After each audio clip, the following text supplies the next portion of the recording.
এই যে বন্ধুরা, এখন কাপড় কাচবো, জল ভরবো। নিজেদের তো কল নেই।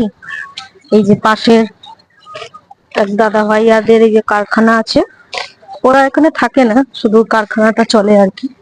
তাই ওদের এখান থেকেই জল ভরি। জলটা নিয়ে আমাদের টয়লেটেও ব্যবহার হয় সেই জল।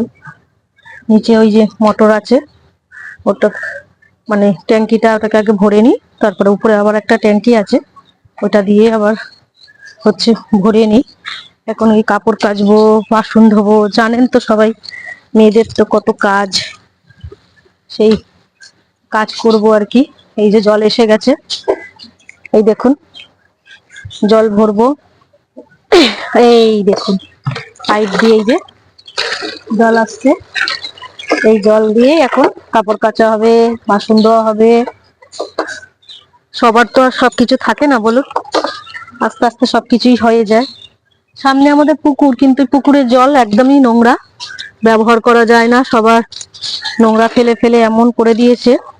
নাহলে যখন এখানে প্রথমে বিয়ে করে এসেছিলাম, তখন ওই জল দিয়ে একটু কাচাকুচি করতাম, কিন্তু এখন আর সে জলের সম্ভব না।